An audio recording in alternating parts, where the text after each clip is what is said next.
Okay, good morning, students. So, we'll start with the fourth chapter of macroeconomics, that is methods of calculating national income. अभी तक हमने national income के सारे concepts पढ़ लिए. अब हम पढ़ते हैं कि हम कैसे नेशनल इनकम को कैलकुलेट करते हैं.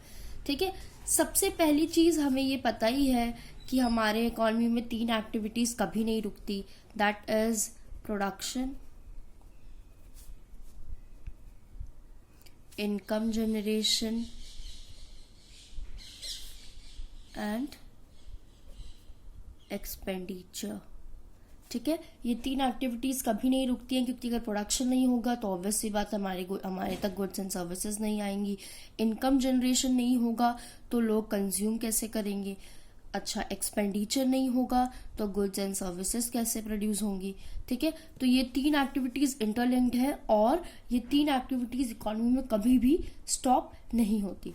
ठीक है, अच्छा, कैलकुलेट करने से पहले, मेथड्स पढ़ने से पहले मैं एक चीज बोलना चाहूंगी कि नेशनल इनकम हम हमेशा फाइनल गुड्स को इंक्लूड करते हैं. ठीक है, नेशनल इनकम कैलकुलेशन में हमेशा फाइनल गुड्स को इंक्लूड करते हैं. ठीक है, कभी भी इंटरमीडिएट गुड्स की कंजम्पशन को हम नेशनल इनकम में कंज्यूम नहीं करते हैं. सिर्फ और सिर्फ किसकी करते हैं? फाइनल गुड्स की. ठीक है, दूसरी चीज, अब फाइनल गुड्स की बात हुई तो इसका मतलब एक और चीज सुन लो यहाँ पे, कभी भी सेकेंड हैंड गुड्स को इंक्लूड नहीं करते हैं. रीजन बिहाइंड दिस, जब वो पहली बार खरीदी गई होगी चीज तो वो ऑलरेडी हमारे नेशनल इनकम में इंक्लूड हो गई होगी. ठीक है, जब वो चीज पहली बार खरीदी होगी तो वो ऑलरेडी हमारे नेशनल इनकम में इंक्लूड हो गई होगी. अब उसको दोबारा से इंक्लूड करना, ठीक है, इसका मतलब है हम एक ही चीज को 2 बार काउंट कर रहे हैं, तो वो डबल काउंटिंग होगी. और वो डबल काउंटिंग का मतलब है कि वो गलत चीजें, गलत तरीके से कैलकुलेट किया गया है नेशनल इनकम. एक चीज को आप 2 बार इंक्लूड कर दोगे तो वो क्या होगा कि नेशनल इनकम बढ़ जाएगी.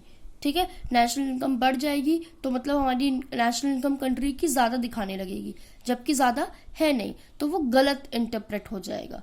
क्लियर? ये हो गया सेकेंड हैंड गुड्स की को हम इंक्लूड नहीं करेंगे, हम सिर्फ फाइनल गुड्स की वैल्यू को इंक्लूड करेंगे इन नेशनल इनकम कैलकुलेशन. ठीक है, अच्छा, अब नेशनल इनकम निकालने के 3 फॉर्मूले होते हैं, ध्यान से देखना. ठीक है, सबसे पहला फॉर्मूला जो होता है वो होता है वैल्यू एडेड मेथड. ठीक है, उसके बाद होता है इनकम मेथड, उसके बाद होता है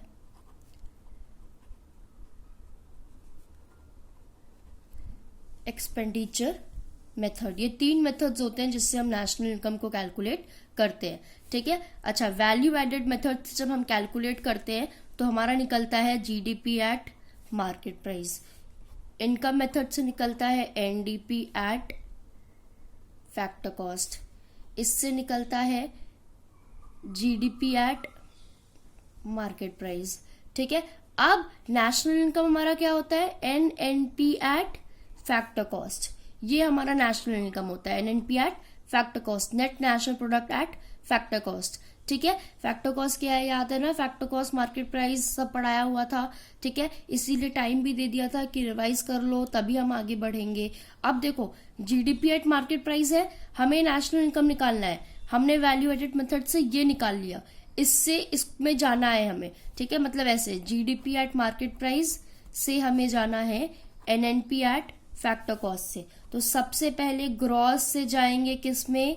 नेट में. तो क्या करेंगे? Gross minus depreciation. क्या करेंगे? Gross minus depreciation gives you net. ठीक है, उसके बाद डोमेस्टिक से नेशनल पे जाएंगे. क्या करेंगे?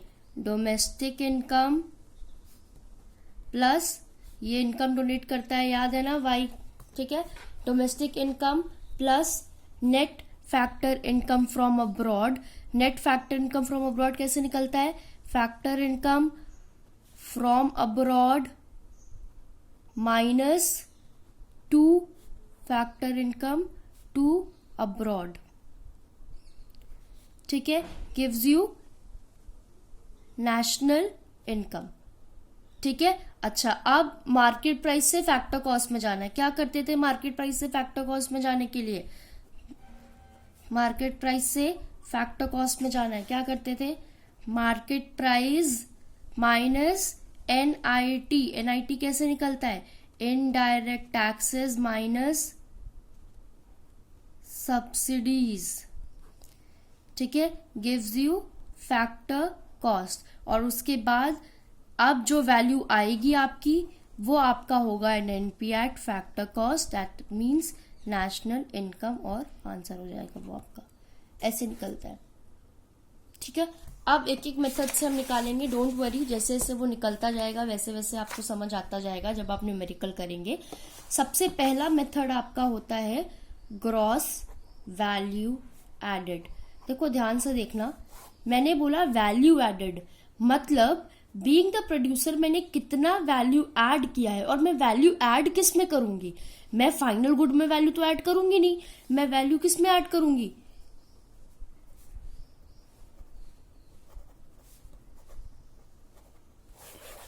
इंटरमीडिएट गुड्स में, जिसको मैं और क्या बोलती हूँ? Raw material in a layman language, ठीक है। अब देखो कैसे, एक मिस्टर एक्स थे, सॉरी मिस्टर ए ले लेते हैं हम। एक मिस्टर ए थे, वो ना जंगल से लकड़ी काट के लाए, वुड, ठीक है, और वो वुड काट के लाए। उन्होंने मिस्टर बी को यही वुड 500 रुपए में बेच दी। कितने में बेची? 500 रुपए में, ठीक है। अब मिस्टर बी गए शहर में, ठीक है, ये सिटी में गए, और इसी वुड को जो 500 में इन्होंने खरीदी थी, इन्होंने मिस्टर सी को, मिस्टर बी ने किसको? मिस्टर सी को 1000 रुपए में बेच दी। क्लियर हो रहा है? अब मिस्टर सी ने मिस्टर डी को यही वुड 1000 वाली, ठीक है, 1200 रुपए में बेच दी, ठीक है। मिस्टर डी ने कंज्यूमर को यही वुड की चेयर बनाई, और वो चेयर इन्होंने 1500 रुपए में बेच दी। कितने में बेची? 1500 रुपए में। अच्छा, अब ध्यान से देखना, इसमें वैल्यू एडिशन देख रहे हैं आप कि कैसे हम वैल्यू ऐड करते जा रहे हैं। ये वुड यहां पर 500 रुपए में बिका था, मिस्टर बी ने कितनी वैल्यू ऐड करी? इन्होंने तो पूरी 500 वैल्यू ऐड कर दी, क्योंकि जब इन्होंने जंगल से वुड काटा था उसकी वैल्यू कितनी थी? 0 थी, किसी से खरीदा तो था नहीं, ठीक है। अब मिस्टर बी ने मिस्टर बी ने खरीदी ए से, तो वुड की वैल्यू कितनी हो गई? 500।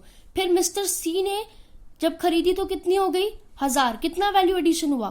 कितना वैल्यू एडिशन हुआ? दोबारा कितना वैल्यू एडिशन हुआ? कितना वैल्यू एडिशन हुआ? 500। कितना वैल्यू एडिशन हुआ? 500, ठीक है। 500 ऐड हुआ है, कैसे पता चला? इसमें से इसने इतना माइनस किया, पता लग गया कि कितना वैल्यू एडिशन हुआ है। सेम मिस्टर डी को बेची थी तब कितना हुआ था? 1200। अब कितना वैल्यू ऐड हुआ? 200, ठीक है। और फाइनली कंज्यूमर तक कितना वैल्यू ऐड होकर पहुंचा है?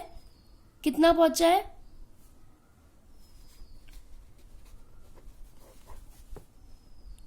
ये देख रहे हो, इसको हम बोलते हैं वैल्यू एडिशन। क्या बोलते हैं? वैल्यू एडिशन, मतलब कितना वैल्यू ऐड हुआ है, this is value addition in short, ठीक है। और वैल्यू ऐड हो कितना लास्ट तक, एक इंटरमीडिएट। देखो फाइनल गुड्स में तो हम वैल्यू ऐड नहीं कर सकते, क्योंकि अब आप बोलो कि मैम जो शॉपकीपर होता है, ठीक है, वो शॉपकीपर ब्रेड खरीद के लाता है, आपने जैसा बोला था, ठीक है, वो शॉपकीपर ब्रेड खरीद के लाया, और उस शॉपकीपर ने ब्रेड अलग अलग कंज्यूमर्स को बेचे, A B C D E, हम सब शॉप में जाके लेते हैं ब्रेड, ठीक है। तो फिर इसने भी तो वैल्यू ऐड करी, तो ये शॉपकीपर के लिए इंटरमीडिएट गुड हो गया ना। दोबारा से याद करो, शॉपकीपर ने जब ब्रेड खरीदा तब उसके लिए फाइनल गुड था, ठीक है, लेकिन जब उसने उसको फर्दर प्रोसेस करने के लिए सोचा तो वो वही ब्रेड शॉपकीपर के लिए क्या बन गया, इंटरमीडिएट गुड बन गया। क्या बन गया, इंटरमीडिएट गुड।